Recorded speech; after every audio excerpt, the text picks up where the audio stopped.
Doctor Moreno, el gobierno anuncia que ha vacunado a 55,000 personas, un anuncio del día de ayer. Le pregunto, ¿en qué medida el manejo del plan de vacunación puede cimentar la confianza de la ciudadanía en el Ejecutivo? Primera pregunta, responde nuestro invitado, el doctor Eduardo Moreno, analista político. Doctor Moreno. Buenos días, querido doctor Oquendo. Buenos días, Michelle. Buenos días a todo el equipo técnico de esta prestigiosa radio. Un saludo fraterno desde el puerto principal en la mejor época del año. Tenemos 22 grados en este momento. Así se mantiene hasta enero, que empieza a llover prácticamente. Qué gusto.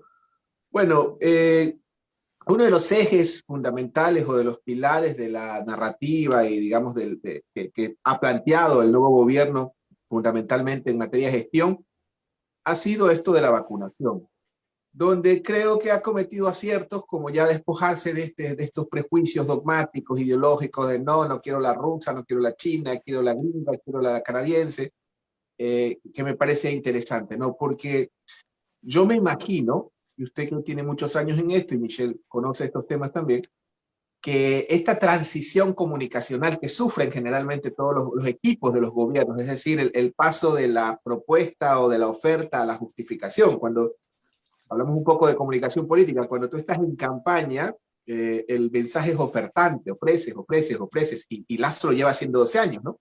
Cuando ya estás en la conducción estatal, en el gobierno, y pasa en todo, casi siempre la comunicación política, ya llegas al aspecto justificante, porque en ese contexto ya no es como en la campaña, ya es más o menos como la rehabilitación de los alcohólicos o los adictos. Tienes que de 24 horas justificar tu permanencia. Entonces, dentro de ese contexto, la vacunación es una de las, digamos, de las banderas, creo yo, de las vías por dos razones, si me permite. La primera, para legitimarse. Acordémonos que el camino de Lazo fue complicado, no dejaron inscribir a Correa con una sentencia express, luego no entró Alvarito, luego Jacob impugnó. Entonces, la forma de legitimarse en función de este camino largo que tuvo Lazo en su campaña, en su elección, es primero con la vacunación. ¿Por qué? Porque esto va a generar, obviamente, una reactivación económica. Muy bien, muy bien. Estamos escuchando al doctor Osvaldo Moreno, analista político, el tema de esta mañana, los puntos altos y los pendientes en los 10 primeros días del nuevo gobierno. Don Osvaldo, en términos de comunicación pública, le pregunto, ¿cómo analiza usted los mensajes relacionados con el Plan Nacional de Vacunación y con la posibilidad de un retorno parcial a clases presenciales? Tema educativo. Mire, lamentablemente esta plaga o esta pandemia, de las cuales la humanidad ha vivido muchas, tiene ciertos temas que todavía no tenemos claros. Y uno de esos, bueno, no soy epidemiólogo, seguramente usted ha entrevistado a algunos, es el tema con los niños. Aparentemente los niños no se contagiaban, pero lo que sí le puedo decir, sin ser epidemiólogo, es que Latinoamérica, y Ecuador está en Latinoamérica, tiene las tasas más altas en el mundo de infecciones en niños y sobre todo de estados graves. Entonces yo creo que esa es una medida que ya le toca al gobierno, ¿no?, analizarlo de una forma ya científica, técnica y no política, ¿no? Entonces, creo que hay que tener mucho cuidado en este sentido por la protección de nuestros niños. Ahora, ¿quién no quisiera o quienes no estamos desesperados, y yo ya lo digo en ese sentido, de que ya la economía se reactive? Porque va a haber digamos, el momento que ya los gringos, el primer mundo, los europeos terminen de vacunarse, va a haber otra vez consumo, va a haber demanda, y nosotros tenemos que estar listos para poder satisfacer esas demandas de esos mercados que han sido nuestros los últimos 50, 40 años, en temas agrícolas, flores, etcétera. Y si nosotros no estamos reactivados y listos para dotar de esos productos a nuestros clientes de siempre, que ahora que se van a recuperar, alguien les va a vender. Entonces, es importante la reactivación, y todo esto, y en esto estoy de acuerdo con el gobierno, está concatenado, conectado con el programa de vacunación. Muy bien. Doctor Moreno, el programa le ha preparado a usted varios temas, conociendo su capacidad, su conocimiento de la problemática nacional. Michelle, desde Madrid, España, tiene para usted una interesante pregunta. Michelle, si es tan amable. Doctor Moreno, vamos hacia otros temas. El ministro de Defensa ha anunciado investigar a los personeros de la ex Senaín. ¿Qué contrapesos democráticos puede haber para que nadie más use los sistemas de inteligencia como policía política? Bueno, buenas tardes en Madrid. Siempre recuerdo Madrid con mucho cariño en tiempos de estudiante. Todo organismo gubernamental o todo gobierno, todo ente necesita un servicio de inteligencia que se supone o generalmente lo manejan las Fuerzas Armadas o la Fuerza Pública, en este caso, ¿no? Estas policías secretas, estas guardias pretorianas, ya en la época de Roma, generalmente sucede en casi todos los gobiernos. Recuerde usted el caso del escándalo de Watergate, donde el señor Nixon tuvo que renunciar por escuchar a sus opositores, ¿no? Este es un tema digamos, que siempre está presente y que de alguna forma, desde mi perspectiva, no debería de existir esta suerte de seguimiento a ciertos actores políticos que no estén cometiendo ningún tipo de delito. Ojalá si el gobierno va a desaparecer o por lo menos darle direccionar en la función indicada a esta institución, este organismo, buena hora. Pero ojalá no sea, digamos que lo que van a hacer es cambiarle de nombre y continuar con este tipo de prácticas que para mí son denegables en democracia. Doctor, apreciamos muchísimo la concreción de su respuesta. Insisto, el tema de esta mañana, los puntos altos y los pendientes y los 10 primeros días del nuevo gobierno. Estamos dialogando con el doctor Osvaldo Moreno. Osvaldo, ¿qué niveles de coordinación debiera haber entre Ejecutivo y Legislativo para dinamizar la fiscalización?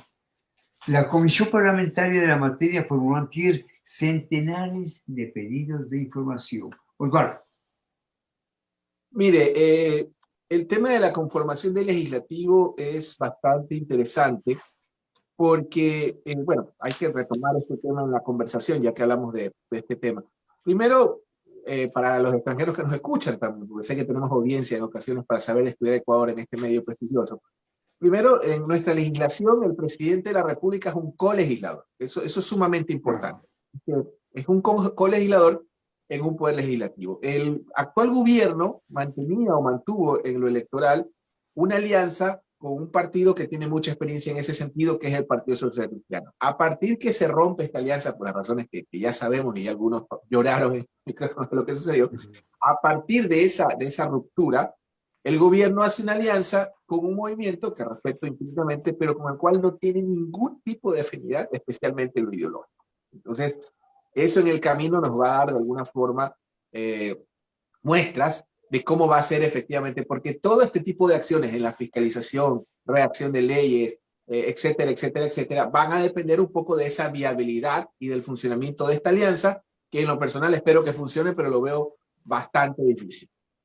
Muy bien. Como le digo, doctor Moreno, don Osvaldo, tenemos varios temas para usted y nuevamente Michelle pues tiene sus propias inquietudes. Yo respeto mucho las inquietudes de Michelle de Buenos Aires. Michelle. Doctor Moreno, muchas voces piden ya no hablar más de Correa, pero la onda expansiva de sus acciones se seguirá sintiendo como pasó ayer con el fallo a favor de la petrolera Perenco. ¿Cómo el gobierno debiera conducir los mensajes para que la ciudadanía tenga claro que no habrá persecución sino derecho de repetición contra los exfuncionarios correístas que participaron en este caso? A ver, si yo no me equivoco, Michelle, y eso corríjame, el tema Perenco arrancó o empezó con el gobierno del señor Palacio, cuando él creo que era, bueno, hubo varios ministros, no estoy seguro, habría que corroborarlo, pero si no me equivoco, eso fue un tema del gobierno del doctor Palacio, por un lado. Por otro lado, el gobierno de Correa tiene algunas cosas que son muy importantes analizar yo creo que se deben de analizar con frialdad histórica, al margen de lo que los penalistas puedan estudiar en función de comportamientos de sus malos funcionarios a quienes cometieron errores y a quienes no. Es decir, hay ciertos factores, digamos, de este gobierno que van, desde mi perspectiva, a ser olvidados solo con la buena gestión de gobierno que cometa el actual gobierno. Es decir, lo que le quiero decir de alguna forma, si la pregunta es cómo borramos el correísmo de la historia, yo creo que no hay manera. La única forma de hacer olvidar al correísmo, que no es lo mismo que borrar, es que el actual gobierno ejerce una buena gestión de gobierno, y en ese sentido yo celebro que al señor Lasso hasta ahora no le he escuchado en ningún contacto echarle la culpa al gobierno, digamos, ni al de Moreno ni al gobierno de Correa. Entonces ese creo que es un gran paso. Debería hacerse caso de la conducción económica y política del Estado y dejar a un lado el pasado de la historia, el juzgamiento de estos actores y sobre todo a las instituciones, en un país donde prácticamente Twitter es parte procesal. Eso es una brutalidad. donde se filtran a los medios de comunicación, chat, elementos procesales. Eso es una brutalidad, eso vicia, digamos, y genera nulidad en esos procesos. Al contrario, en vez de perjudicar a los afectados o a los acusados, digamos, lo que está es beneficiándolos porque en un futuro cercano lo que van a poder es impugnar porque ese tipo de acciones vician. Entonces, yo pensaría que hay que empezar a pensar un poco en el futuro y velar porque este gobierno tenga una gestión eficiente, efectiva y satisfactoria para que el correísmo solo sea producto o análisis de los libros de historia. Osvaldo, doctor Moreno, pues sí. Ve usted que el día de ayer, el presidente Lazo, cuando conoció, se le preguntó acerca de esta decisión, esa sentencia a favor de Perenco, no se refirió en absoluto al gobierno de Correa, omitió. Lo que él dijo, lo dijo en su condición de estadista. Dijo, sí, tenemos la sentencia y el gobierno honrará con el dictamen de esa, que es como tiene que expresarse un mandatario, porque sería fácil echarle la culpa, ¿no? Sí, sí, esto se obedeció, se originó en la época, y así fue, tuvo la raíz en el gobierno de Palacio, pero el proceso como tal fue en la época de Correa, y como siempre el señor Correa, pues tuvo esos desplantes, ¿no? Que le vaya bonito, ahí están las consecuencias, pero sí hay que relevar la actitud del señor Lazo, dijo, frente a este dictamen, esta sentencia internacional, el gobierno honrará con ese dictamen, como tiene que ser, porque eso le da legitimidad a su gobierno y recompone la figura internacional del país, Osvaldo. Osvaldo, el presidente ratificó a Juan Zapata y a Marisol Andrade al frente del ECU 911 y del SRI respectivamente. Le pregunto, ¿cómo morigerá la resistencia de varios sectores ciudadanos a esos funcionarios y la forma en que manejaron sus instituciones durante la pandemia? Doctor Moreno. Mire, y por cierto, también veo que usted tiene una chompa deportiva, no me había fijado. Yo tengo esta de Colombia porque me unen muchos vínculos a este país maravilloso y espero pronto que ese gobierno deje de disparar a civiles, ¿no? No solo hay que hablar de Venezuela en materia de derechos humanos, lo que está pasando en Colombia es desastroso. Eh, Mire, yo creo que los resultados de la pandemia en Ecuador son lamentablemente los peores del hemisferio. Nosotros ni siquiera competimos con Haití. Y no tengo que recordar un poco, o sí tengo que hacerlo para la memoria histórica, lo que sucedió en marzo y abril del año 2020 en esta ciudad que usted ama tanto, que es Guayaquil, donde prácticamente las personas morían en los corredores de los hospitales, en las escaleras, en los pasillos, y no fue un tema de los sectores populares, fue un tema de toda la sociedad. Aquí hubo gente muy querida, como el señor Omar Quintana Baquerizo, como el fundador de la Fabril, también que fallecieron, gente muy pudiente. O sea, no fue un tema que afectó a los sectores populares. Toda la sociedad en su conjunto vivimos cómo nuestros muertos, nuestros familiares se descomponían en los balcones de nuestras casas. Imagínense usted un cadáver en los 38 grados de Guayaquil y 100 grados de humedad en un mes de marzo o abril. Usted lo puede tener a su familiar 2 días, 3 días formalizado, pero a partir de eso, imagínese un cadáver en una casa cuando lo retiraban a los 9, 10 días. Entonces, la respuesta del gobierno nacional, en ese momento, el señor Moreno, fue considerada la peor del hemisferio occidental, en todo sentido. Entonces, yo no soy un experto en la materia, pero sí padecí y viví esa tragedia espantosa que vivimos aquí en la ciudad de Guayaquil. Y en materia del servicio de rentas internas, usted pregúntele a cualquier contribuyente todos los malabares que tuvo que pasar en pandemia, cuando yo creo que la institución debió enviar a la casa a la gente a cobrar o a hacer, porque eso era recaudación, eso era flujo directo a la caja, pues, desde el contribuyente más chiquito hasta el más grande. Si no puede declarar porque tenía que ser filas interminables, obviamente eso es falta de dinero en un momento que se pagaban y se renegociaban bonos por adelantado y no había liquidez en la caja para ayudar a la gente. Entonces, creo que Lazo debe tomar decisiones y las está tomando. Y si está reiterando funcionarios, debe ser con una visión de país, una visión de eficiencia, y no una visión para ver qué candidato puedo tener en las seccionales. Entonces, en ese contexto, yo no voy a evaluar los personalmente a esos funcionarios, pero sí se pueden ver los resultados, por lo menos en materia de pandemia fue una catástrofe. O sea, África nos da clase, Angola, Senegal, Burkina Faso, Sudán del Sur tuvieron una mejor respuesta, y en materia tributaria creo que es vergonzoso lo que ha sucedido, pero esa es decisión del presidente y sus razones tendrá.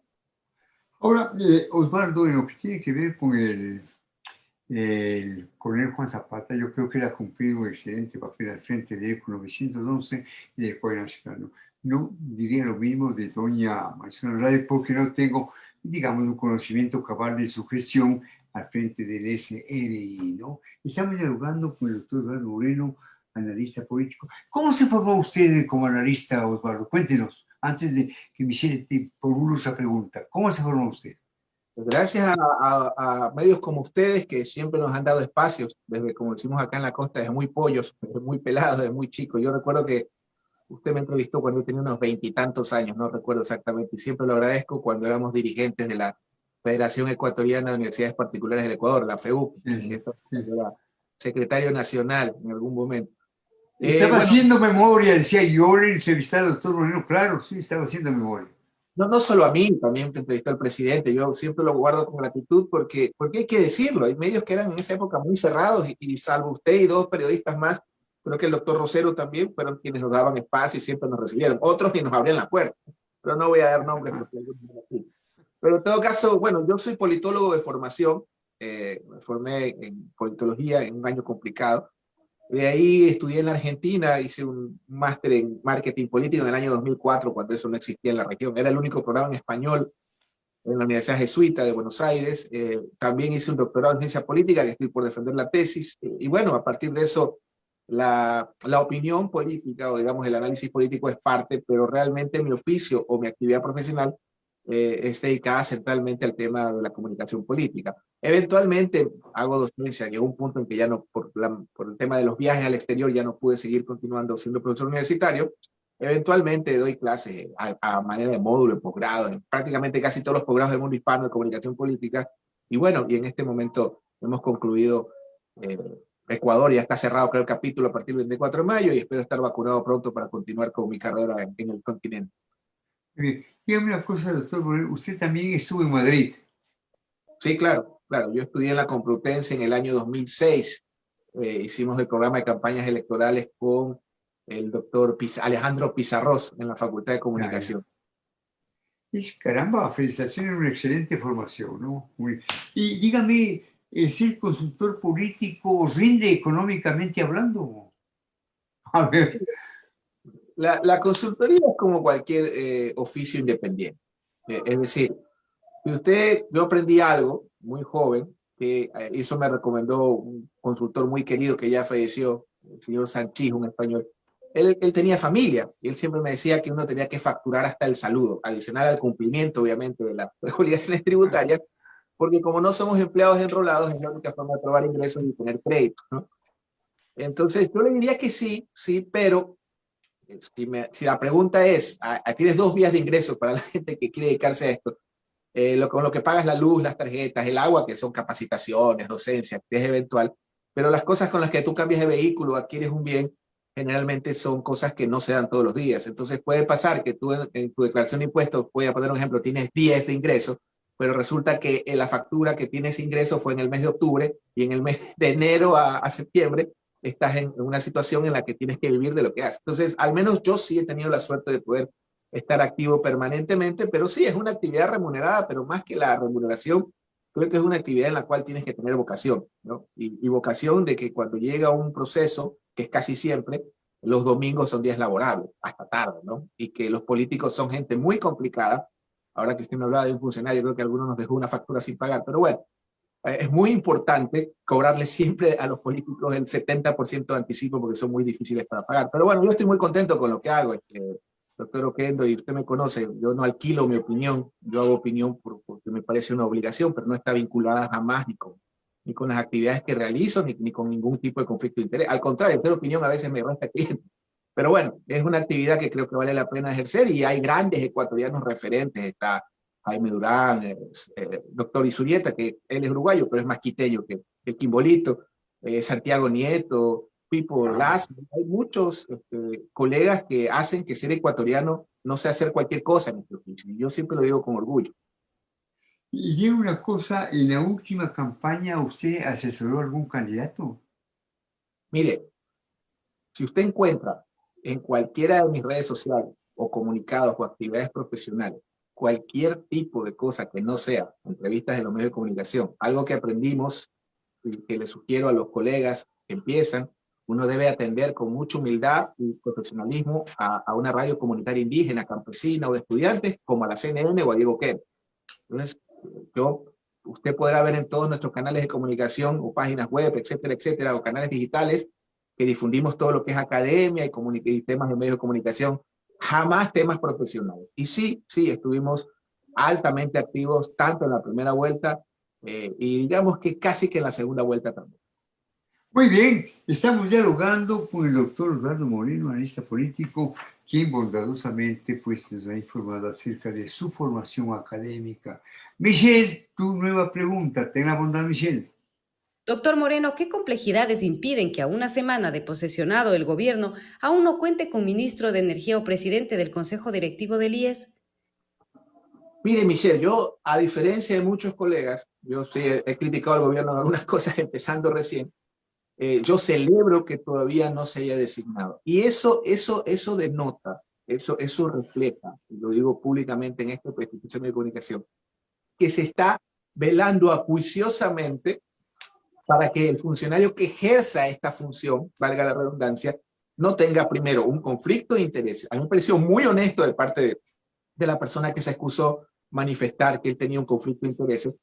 Me parece muy valedero, y hay que recalcarlo, que el gobierno nacional sea extremadamente acuicioso en ese sentido, porque podrían existir conflictos de intereses. No se diga en el petróleo, que digamos que ha sido una cloaca de corrupción, igual que el tema de salud. Entonces, en ese escenario, que se demoren lo que tengan que demorarse en la medida que escojan un funcionario que no tenga conflicto de intereses. Y en materia de la seguridad social, yo creo que hay que tomar las decisiones que hayan que tomar y tomarse el tiempo que se tengan que tomar, porque el tema de la seguridad social es bastante complicado en la situación en la que se encuentra, y en ese sentido necesita de un funcionario de la misma forma que no responda ni a farmacéuticas, que no responda a constructoras, que no responda a mafias, sino que responda por el país. Así que por mí que el gobierno se tome el tiempo que tenga que tomarse para que tengamos funcionarios eficientes y fundamentalmente honestos.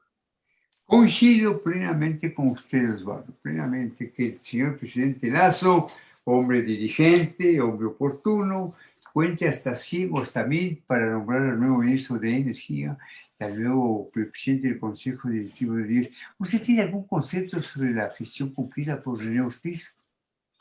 Perdón, no lo escuché. Si usted tiene algún concepto acerca de la gestión que cumplió en el Ministerio de Energía el doctor René Ortiz. No, la verdad no. Haría mal en decirlo en este medio de comunicación, la verdad no.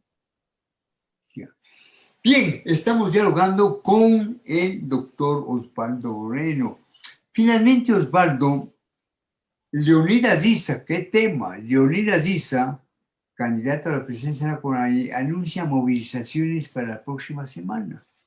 Le pregunto qué nivel de diálogo social cabe desde el gobierno para prevenir una escalada de tensión social. Y déjeme decirle que para mí, señor Issa, pues obviamente el respeto en cuanto a individualidad humana, pero en cuanto al aspecto político no es santo de mi devoción, ¿no?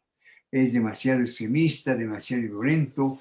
Él considera que las cosas deben resolverse por la vía de la violencia.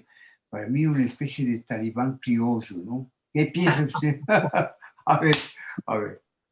Mire, los procesos sociales y los actores sociales en países como los nuestros tienen siempre manifestaciones de varios tipos. Yo creo que una de las grandes tareas pendientes que tenemos en nuestro país es la de escucharnos y la de conocernos. Y digo, le voy a poner un ejemplo. A mí me duele en el alma lo que está sucediendo en este momento con nuestra capital, con nuestra ciudad que es Quito. Me parece una brutalidad, y ni siquiera pasa por si se queda o no el alcalde Yunda, ni siquiera pasa por izquierda o derecha. Creo que lo que está sucediendo en Quito los últimos 10 años, o sea, desde no tener un alcalde a la altura, digamos, de lo que merece una ciudad patrimonio de la humanidad, de lo que merece una ciudad, no pasa por élites, no pasa por pueblo, pasa en general en la comunidad que requiere la más bella capital del mundo andino.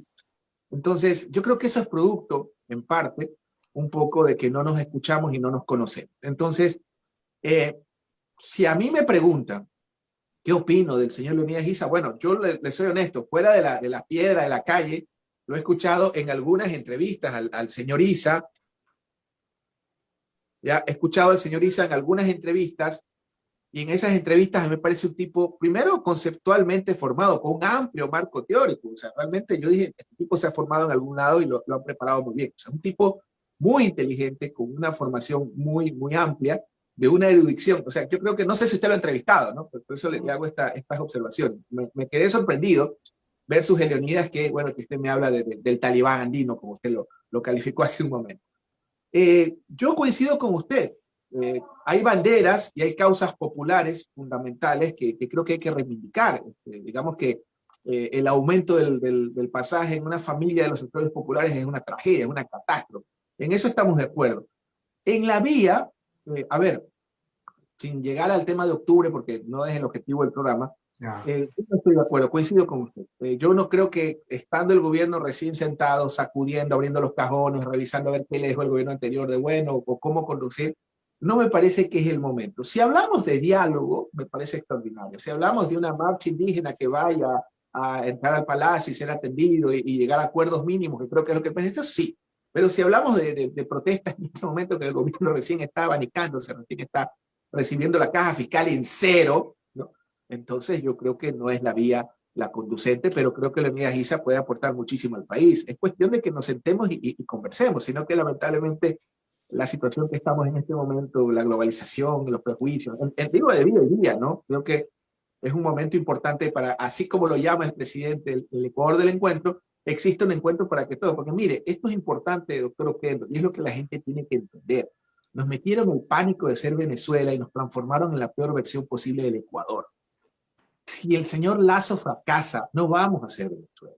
Ahí sí vamos a ser Burkina Faso, Senegal, Sudán del Sur, sabrá Dios qué cosa. Entonces, hay que apoyar a este gobierno. Básicamente no porque seas izquierda, derecha, te caiga mal o te caiga bien. Ya la historia lo juzgará el señor Lazo cuando salga de su mandato. Pero si no hay éxito del gobierno del señor Lazo, lo que puede venir es peor de lo que hemos vivido nunca. Incluso, mire, el gobierno anterior fue tan malo que ya hasta Maguad tiene un parámetro para defenderse. Ya hay algunos que quieren que Maguad regrese. El otro día ya me mandaban hasta el libro a regalar para que mira, que no es tan mala gente. Bueno, en Guayaquil usted váyase a almorzar al Club de la Unión todos los domingos y la mitad de la audiencia del restaurante, los comensales, dice que fue el generador de la organización.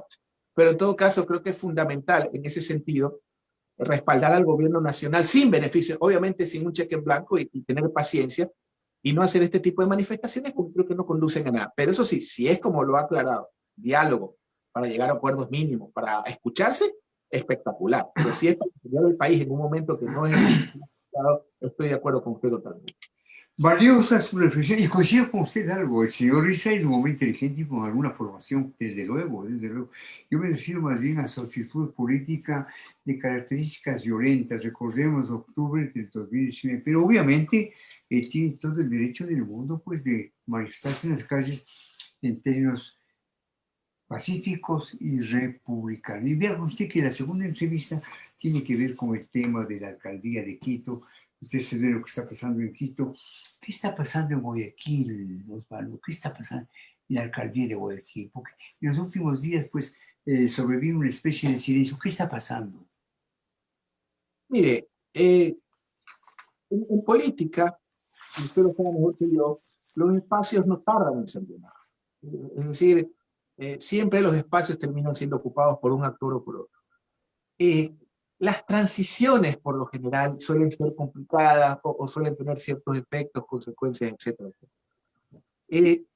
Guayaquil tuvo una etapa que uno puede cuestionarle cualquier cosa a los sociocristianos, incluso a Correa, aunque no sé si esto me cause problemas con lo que voy a decir, pero usted le puede decir cualquier cosa a Correa o a Nebot, pero líderes eran y líderes son. Entonces, ese tipo de liderazgos tan fuertes, como era el de Correa a nivel nacional, porque por ponerle un ejemplo, yo sí espero que el gobierno supere al correísmo. Por ejemplo, el correísmo habla que redujo la pobreza en tantos parámetros, niveles, la pobreza extrema, etcétera, etcétera.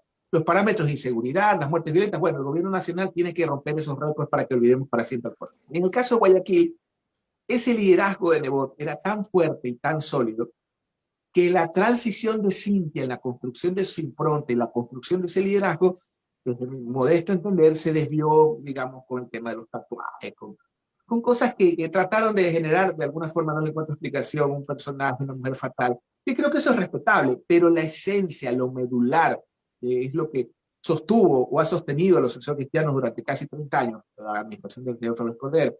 Hay mucho que objetarle a los cristianos, te lo digo, puedo hacer una lista, no acabaríamos en esta lista, pero en el balance, digamos, ¿cuál es el legado fundamental? Que es lo que, no sé si Quito lo necesite porque es otro contexto histórico y otro siglo, Pero ¿cuál es en el balance? Cuando a mí se me pregunta, bueno, que los adoquines, que el tolete a los informales, que el balcón 2000, lo bueno y lo malo que ellos han hecho. Para mí, el balance, lo que le legan los socialcristianos a la ciudad, es que ellos institucionalizan el municipio de Guayaquil. Esto es importante. ¿Por qué?